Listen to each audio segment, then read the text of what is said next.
प्रिया जी का वो बताया हुआ उपाय। श्री वृंदा सखी, ये वृंदावन की अधिष्ठात्री देवी हैं। ये वृंदावन की पूरी व्यवस्था को देखती हैं। प्यारे जो के नित्य केली की व्यवस्था करती हैं और इनकी कृपा के बिना कोई वृंदावन में प्रवेश नहीं कर सकता। ये हमारी प्यारी जो की प्रिय सखी वृंदा सखी श्री तुलसी महारानी जी। चंद्रानना सखी ने कहा कि परम सौभाग्यदम राधे महापुण्यम वरप्रदम श्री कृष्ण श्यापि लभ्यर्थम, तो उनका तुलसी सेवनम मतम। मेरे मत में यदि तुलसी जी की सेवा की जाए, तुलसी जी का यदि स्पर्श हो जाता है, तुलसी जी का नाम कीर्तन किया जाता है, तुलसी जी को प्रणाम किया जाता है, तुलसी जी का वृक्ष लगाया जाता है, तुलसी जी को जल अर्पित किया जाता है और तुलसी दल से नित्य भगवत सेवा की जाए, बहुत जल्दी श्री कृष्ण प्रसन्न हो जाते हैं। प्रतिदिन जो तुलसी जी की भक्ति करता है, तुलसी का पौधा रोप करके तुलसी जी का सिंचन करना, तुलसी जी को तिलक लगाना, तुलसी जी को माला पहनाना, तुलसी जी की परिक्रमा करना, तुलसी जी को प्रणाम करना, वो कोटि सहस्त्र युगों तक ऐसा महान सुकृत होता है कि भगवान श्री कृष्ण के नित्य समीप रहता है जो तुलसी जी की सेवा करता है। जब तक मनुष्य की लगाई हुई तुलसी की शाखा प्रशाखा बीज पुष्प सुंदर दल से तुलसी जी सुशोभित होती है, तब तक हजारों कल्पों में श्री हरिधाम में रहते हुए उसका कभी पुण्य नष्ट नहीं होता। जैसे एक दिन 1000 कल्प, 2 दिन 2000 कल्प, वो भगवान के नित्य धाम में महान सुकृत के बल से भगवत धाम में रहेगा, जो तुलसी जी का पक्का मान लीजिए। जब स्वयं में से तो तुलसी जी रोपण करके तुलसी जी का एक वन लगाया और रोज नवीन नवीन मंजरी तुलसी दल लेकर प्रभु के चरणों में, कहीं ना कहीं तुलसी जी की कृपा हुई। वृंदावन, ये वृंदा अधिष्ठात्री देवी वृंदावन की है, इनकी कृपा के बिना। हे चंद्रादने, संपूर्ण पत्रों और पुष्पों को जो उतार करके सम्मान पूर्वक पहले प्रार्थना करनी चाहिए। हे वृंदा देवी, हे तुलसी जी, भगवान श्री हरि की पूजा के लिए या प्रियाजू की पूजा के लिए हम आपके कुछ मंजरी कुछ दल लेकर के सेवा करना चाहते हैं, आप कृपा करके मुझे दीजिए, और फिर उतार लें। ऐसे नोचना नहीं, बहुत सम्मान से बहुत प्यार से, तो तुलसी जी प्रसन्न होती हैं। जो मनुष्य तुलसी दल से श्री हरि की पूजा करता है, कोई भी पाप उसका स्पर्श नहीं कर सकता। पूर्व में किया हुआ कोई भी पाप उसको दंड नहीं मिलेगा, जो तुलसी जी की आराधना नित्य करता है। अब इतना जल भी ना चढ़ा दे, मार पुण्य हो जाए और तुलसी जी अंतर ध्यान अनुकूल जल, जैसे मान लो गमले पे हैं तो इतना बड़ा तांबे का रोज उससे चढ़ा, अब भर के लोटा चढ़ा दोगे 2-4 दिन में अंतर ध्यान हो जाएंगे तुलसी जी। बहुत विवेक से जरूरत है, मतलब भारी पुण्य होगा। अब इतना बड़ा लोटा रोज जल चढ़ाओगे तो 2-4 दिन में पीली होके अंतर ध्यान हो जाएंगे। भाई इतना जल, अनुकूल जल चाहिए। एक तांबे का छोटा सा लिया, ऐसे रोज डालो, उसमें कोई फर्क नहीं, और गमला उठाकर धूप में विराजमान करो। सेवा का मतलब क्या है? जो तुलसी जी को जल अर्पित करके तुलसी जी की सेवा करता है, हरि चिंतन करता है, कभी कोई पाप उसका स्पर्श नहीं कर सकता। 100 भार सोना, 400 भार चांदी का जो दान करने का फल होता है, वो एक तुलसी दल उतार, जो अपने द्वारा लगाई हुई तुलसी दल, वो हरि के चरणों में अर्पित करो। ये 100 भार सोना और चांदी बराबरी नहीं हो सकती। कितना महत्व है। जो रोज तुलसी दल चयन कर, द्वादशी को ना चयन करे, द्वादशी को मतलब बहुत बड़ा अपराध लगता है तुलसी दल का, इस मतलब तुलसी के वृक्ष का भी स्पर्श न करे। प्रणाम नमस्कार दूर से, एक भी दल नहीं टूटना चाहिए। द्वादशी को ऐसा हमने महापुरुषों से सुना है कि मंजरी और पत्र उतारना ये ठीक नहीं, बिल्कुल नहीं ठीक है। ब्रह्म हत्या का फल लगता है, अगर जो पाप लगता है अगर कोई द्वादशी को तुलसी चयन, बहुत सावधानी से।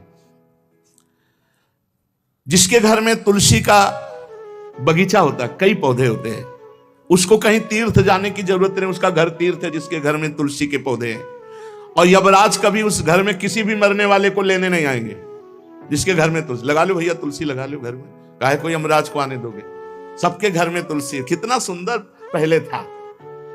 घर में आंगन होते थे, आंगन में एक बहुत बड़ा, और फिर उसमें तुलसी जी और फिर उसमें 2-4 नर्मदेश्वर शालिग्राम ऐसे, और फिर घर का हर व्यक्ति जल चढ़ाना, प्रणाम करना, नमस्कार करना, कितनी पवित्र पद्धतियां हमारी थी।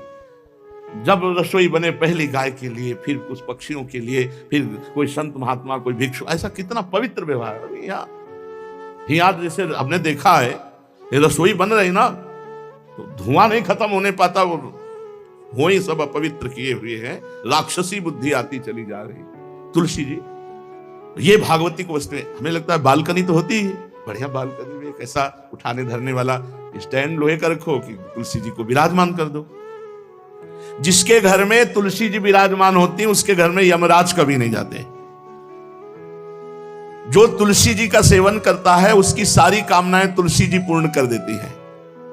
तुलसी जी को लगाना, तुलसी जी का पालन करना, तुलसी जी को सिंचन करना, तुलसी जी का दर्शन करना, तुलसी जी का स्पर्श करना, मनुष्य के द्वारा जो मन, वाणी और शरीर से पाप हो गए सबको तुलसी महारानी क्षमा कर देती है, दग्ध कर देती है। पुष्कर आदि तीर्थ, गंगा आदि परम पावन नदियां, ये सब जो स्नान आदि अवगाहन आदि करने का फल देते हैं, वो केवल तुलसी जी घर में विराजमान है उसको फल मिल जाएगा। कितने बढ़िया। जो तुलसी जी की नवीन मंजरी प्रभु के चरणों में अर्पित करके प्रणाम करता है, वो चाहे कितना भी अपराध किए हो, वो कभी यमपुरी को नहीं देखेगा, कभी यमराज के पास नहीं जाएगा। जो मनुष्य तुलसी काष्ठ का घिसा हुआ चंदन लगाता है, उसके सारे संचित भस्म हो जाते हैं, और क्रियमाण जो वर्तमान वो कभी उसको बांध नहीं सकते। तुलसी जी का काष्ठ का घिसा हुआ चंदन। जिसके घर में तुलसी की छाया होती है वहां पितरों को अपने आप कल्याण प्राप्त हो जाता है। जो श्राद्ध करने से लाभ मिलता है पितरों को, घर में तुलसी लगा के जो तुलसी की छाया, बड़ा पितरों को तृप्ति मिलती है। चतुर्भुज ब्रह्मा जी सारंग धनवा श्री हरि के महामहिम स्वरूप की अनुभूति करने के लिए भी कहा है कि तुलसी जी का महान महात्म्य, अगर तुलसी जी का सेवन करे तो भगवान श्री हरि की महिमा को जान जाएगा। स्त्री हो या पुरुष, पुरुष नपुंसक नारीवा जीव चराचर कोय, सर्व भाव भज कपट तज मोहि परम प्रीत सोय। शरीर वर्दी है, हमारी पोशाक है, हम सब एक हैं, आत्मस्वरूप है, कुछ अलग नहीं है। शरीर केवल पांच भौतिक है तो सबका पांच भौतिक है, उसमें चिन्ह है स्त्री पुरुष के, बस। इसके लिए भगवान की आराधना निषेध थोड़ी है। जो स्त्री या पुरुष श्री तुलसी जी के काष्ठ के मन के बना के, जैसे छोटी कंठी या बड़ी माला धारण करता है, श्री कृष्ण उसके बस में हो जाते हैं। यह है तुलसी जी की महिमा। परम सुहाग श्री कृष्ण मिल जाते हैं, और कौन सी भी हमें उपलब्धि चाहिए। हे गोप नंदिनी, तुलसी जी का सेवन करने से श्री कृष्ण वश में हो जाते हैं। जो तुलसी की माला से नाम जप करता है, काउंटर वाली बात तो स्मृति के लिए भाई है, हम निषेध नहीं करते, नहीं बहुतों के भजन बंद हो जाएंगे, पर हम इतनी महिमा जरूर बता देते हैं कि तुलसी माला से जो नाम जप किया जाता है उससे आध्यात्मिक सिद्धि बहुत जल्दी होती है। गुरुदेव भगवान कहते जो अंगुलियों से रगड़ होती मन का से, उसमें आध्यात्मिक ऊर्जा शक्ति तुलसी माला से। प्लास्टिक पर भाई करो, निषेध नहीं कह रहे बंद हो जाएगा, वो भी राधा राधा कहना, वो हमें बंद नहीं करना। हम कह रहे तुम जैसे बने वैसे करो, लेकिन माला का बहुत बड़ा प्रभाव है। तुलसी परम पवित्र भगवान श्री हरि की प्रिया, और उनके काष्ठ को जब हम ऐसे ऐसे नाम के साथ, तो विशेष ऊर्जा शक्ति, आध्यात्मिक शक्ति हमें जागृत होती है। हो सके जिनको ऐसा बन सके तो छोटी एक वो आती है सुमिरनी, उसको रख लो, अपनी जेब में रख लो, उससे करो। और नहीं है तो भैया तुम इसी से करो, नाम जप करो, भाव को भाव अनख आलसो, नाम जपत मंगल दिस दसो। सुंदर सुंदर तुलसी जी के वृक्षों के समीप बैठ करके जो अनुष्ठान किया जाए वो बहुत लाभदायक। श्रीमद् भागवत का, गोपाल सहस्त्र नाम का कोई भी पाठ तुलसी जी के समीप विराजमान करके किया जाए। आचार्य को बुला करके तुलसी पूजन करना चाहिए, विविध प्रकार के अनुष्ठान, अरे तभी तो सब मंगल होता है। पहले था, हमने देखा है, 4 बजे माताजी दरवाजे के सामने लीपती, रोज का काम। जो पुराने घरों में देहरी के आगे आगे 4 बजे लीप करके वहां अपना चौक पूर के दीपक जला, क्या पवित्रताएं थी, क्या मंगल था। जब किसी को निमंत्रण दिया जाता था सबके पैर धोए जाते थे, सुंदर बिछौना बिछा करके और उसमें बैठकर पत्तल और रज के सकोरा कुल्हड़ ऐसे भोजन पाया। कितना पवित्रता, जो हमारी पूर्व पवित्रता थी, धोती कुर्ता चोटी पवित्रता। मालूम अगर बाहर जा रहे तो पैजामा कुर्ता, ऐसे बहुत पवित्र पोशाकें थी, पवित्र आचरण थे, पवित्र खान पान था। घर में जाओ तो एक पवित्रता है। किसी भी घर में ऐसा नहीं था कि देव मूर्ति ना विराजमान हो, किसी भी घर में ऐसा नहीं था तुलसी जी विराजमान न हो, 1-2 गाय जरूर होती थी। पवित्रता। अब तो बड़ा विचित्र, ये भारतीय गौएं जो श्वेत रंग की, जो अरुण रंग की, जो सींग वाली हैं, वो उनका आप दुग्ध देखिए, दूह कर रख दीजिए, स्वर्णिम कांति छाई मिलेगी। ये हमारी भारतीय पद्धति है। हविष्यान्न, इससे देवताओं का, भगवान का, सबका अभिषेक पूजन होता है। शुद्ध गाय जो हमारी भारतीय है, तीला है उसके जैसे निकला हुआ, भगवान ने सेवा की है। हमारे गोविंद भगवान का नाम ही गोविंद, गौओं के इंद्र। भगवान सुबह से निकल जाते थे, शाम तक गौओं को चराते थे। बड़ा तो किशोरी जी ने श्री तुलसी जी के पूजन की बात, भगवान गोपियों से वादा किए थे कि अब तुम्हें अगली पूर्णिमा को रास, अब रास बिना रासेश्वरी के नहीं हो सकता। लिखा हो चाहे ना लिखा हो, कोई भी विद्वान, कोई भी प्रवक्ता इस बात को बतावे, कहते हैं भागवत में राधा नाम नहीं लिखा है, भागवत राधामय ही है। सांद्रानंद घन प्रेम मूर्ति किशोरी, बिना लाडली जू के कोई रास बता दे कहीं भी, कभी भी, कैसा भी। महारानी जू के बिना रासेश्वरी के रास हो ही नहीं सकता, लिखा हो चाहे ना लिखा हो। क्यों नहीं लिखा? याते श्री सुख प्रगट कियो नहीं, जहां बोले राधा तो समाधि लग जाती हो। यहां 7 दिन में तक्षक काटना है। श्री सुखदेव जी ने महारानी जी का नाम, हरिराम व्यास जी कह रहे, याते श्री सुख प्रगट कियो नहीं, जानि सार को सार परम धन राधा नाम आधार। वैसे तो रोज संकेत वन में, पीछे हमने चर्चा की थी, प्रेम सरोवर में प्रियालाल मिलते थे नंदगांव वर्षा में। आज लालू ने एक नई लीला रची, गोप देवी लीला है। श्री लालजू महाराज प्रियाजू को रास के लिए उन्होंने सोचा एक बार छलिया रूप रख करके महल में प्रवेश करते हैं, देखते हैं लाडली जू पहचानती है कि नहीं, और कितना प्यार लाडली जू करती है। महाराज तो जो रूप धारण करें तो सभी सुंदर हैं, तो सुंदरता के समुद्र हैं। जब नकबेसर धारण करते ना, अंजन और घूंघट नीलांबर का, महाराज हृदय चूर चूर हो जाए, ऐसे सुंदर है।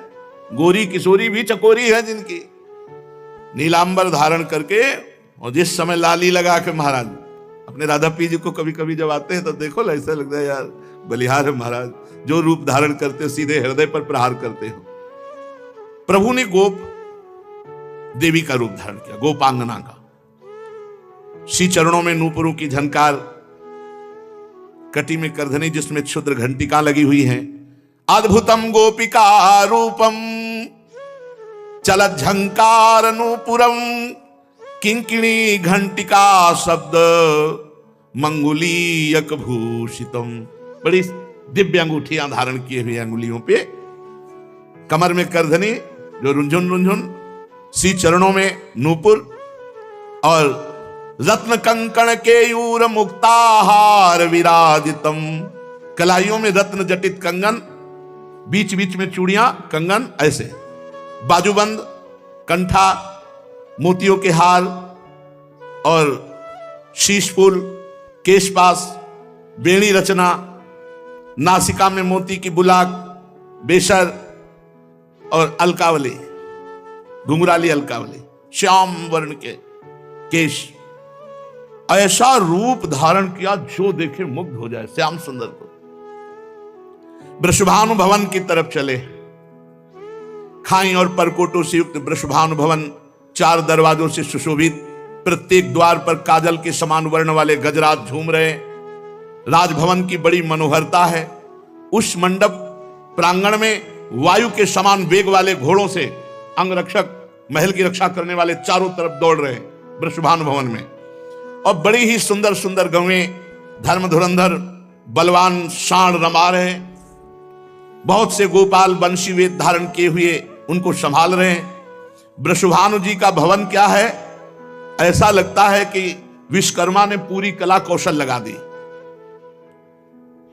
और महारानी जी के लिए भवन के अंदर ही बगीचा, झरना, सरोवर सब कोटि कोटि सूर्य के समान कांति वाली सुंदर सुंदर मणियां खंभों में जटित हैं, जिससे प्रकाश फैल रहा है।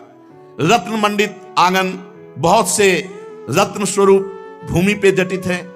और वहां वीणा, ताल, मृदंग आदि बाजे बजाती हुई बहुत सी मनोहर सखियां फूल छड़ी लिए हुए दरवाजे पर खड़ी हैं, संगीत बज रहा है। उस अंतापुर में दिव्य विशाल उपवन की छटा छटक रही। भीतर ही अनार, कंद, मंदार, नींबू तथा अन्य ऊंचे ऊंचे वृक्ष लहला रहे। केतकी, मालती, माधवी लताएं, बड़ी सुंदर वृक्ष